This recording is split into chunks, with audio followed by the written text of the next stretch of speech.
Greetings, friends.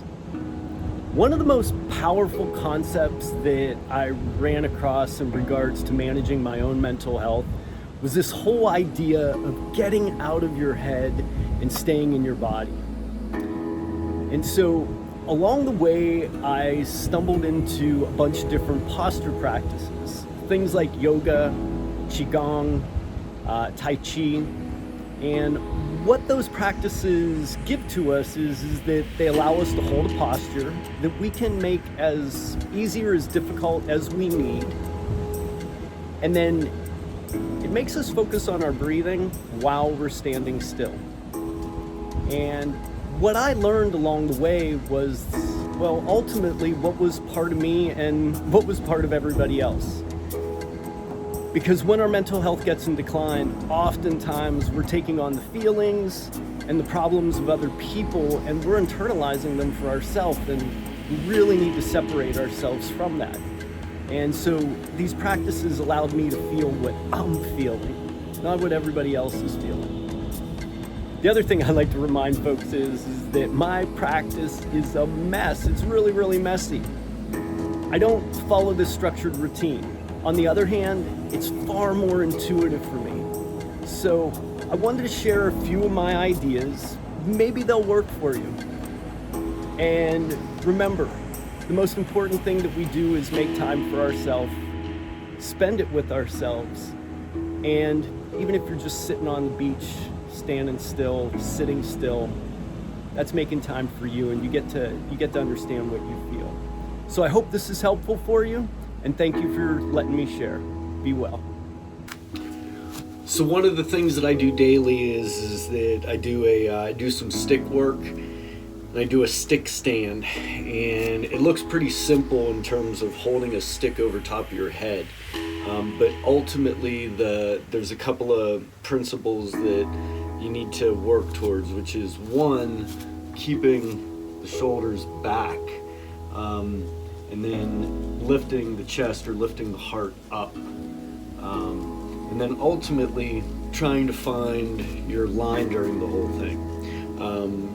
And also while reaching as high as we can, but also keeping the shoulders back in place.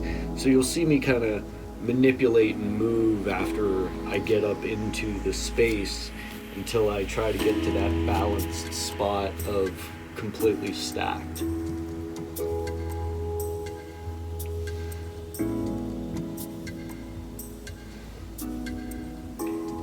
And then once I'm here, I'm going to straighten my hands. I'm going to keep my shoulders down, shoulder blades together. Try not to stick my belly out too far, try to stand upright. And then I'm pulling my hands apart, gripping the shaft of the stick. I'm pulling my hands apart. And then I'm going to do the exact opposite. I'm going to reach as high as I can, and I'm going to push my hands together. And again, keeping my shoulders down and my shoulder blades pinched together in the back as much as I can. Lifting my heart. Try to belly breathe. Let my abdomen be loose and open. And trying to be over top of my pelvis. And I'm pulling. And then during this process, I'll get some spasms in my shoulder where the muscles and the tissue are changing. And I don't do anything different, I just let that be. And it works itself through and works itself out. And again, realizing to make sure you're not hyperextending in your knees, that you're actually balanced over top. And then I'll bring the stick down in front of me. And this is a big readjustment because you can pinch your shoulders back, your shoulder blades closer together, and then you can drop your shoulders down. Keep your hands out in front, but don't let your pelvis shift forward. Actually hold the stick out there. Don't balance yourself in order to manipulate it. So and again, squeezing my shoulder blades together, while pushing my hands together, and then keeping my shoulder blades pinched while I actually pull my hands apart now. Whole time trying to stay balanced, keeping manipulated, making sure my knees aren't locking out. Trying to stay balanced over top, keeping my head upright on top. Squeezing in, squeezing out. And you can go back and forth with it, but again, keeping the shoulders low, keeping the shoulder blades pinched in the back. And you can keep going back and forth between the manipulation of pushing your hands together and then pulling them apart. And then the whole time constantly trying to manipulate your posture so that you're balanced and stacked.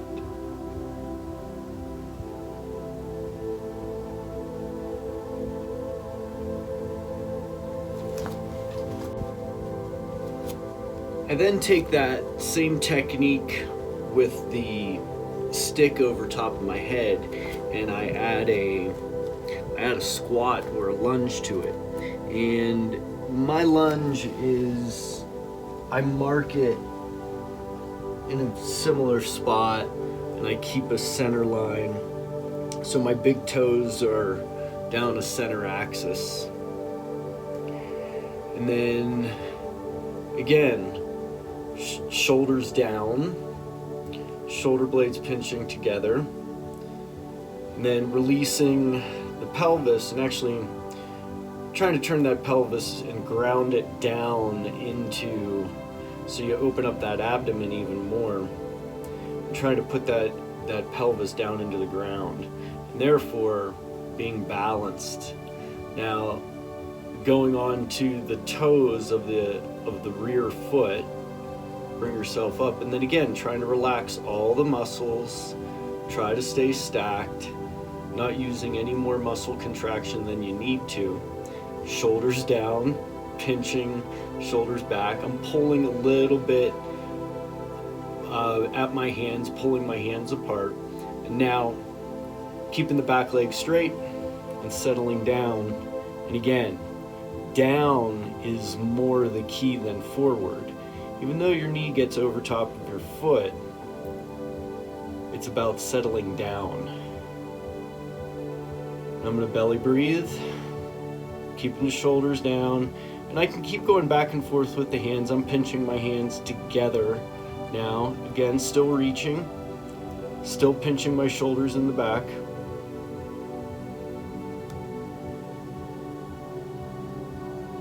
I'm just trying to stay stacked.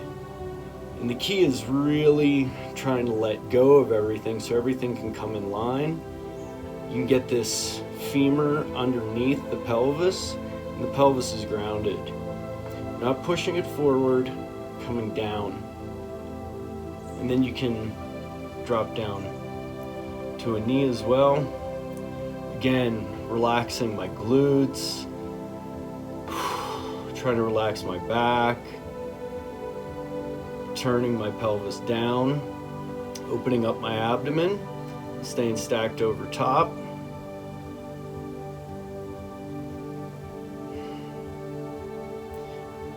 And then re-engaging. And I can do turns here as well. These are kind of next level. But again, the whole idea is staying stacked. I'm trying to do as little effort as possible while I do this.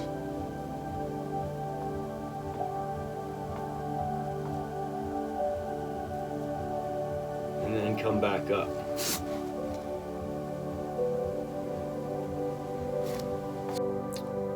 All right, yogi push-up. The biggest difference is that your hands are farther back. They are shoulder width, but they are behind your shoulders. And trying to keep a plank. So I've got my hands back a little bit past below my shoulders.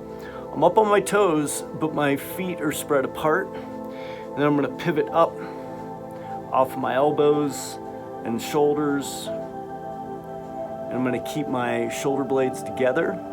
And I'm gonna lift my heart, open my abdomen, and I'm gonna push up.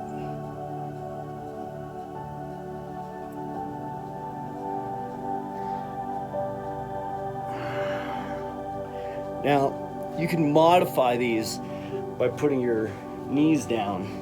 And again, hands are lower, and you're gonna pivot down. Now, when you go to your knees, it's a little bit more difficult to go all the way down, so you can shorten the stroke. The other thing that you can do here is that if you're strong enough, stay up on top. Again, spread the feet, and I can just stay in my plank, or I can do these really short distances.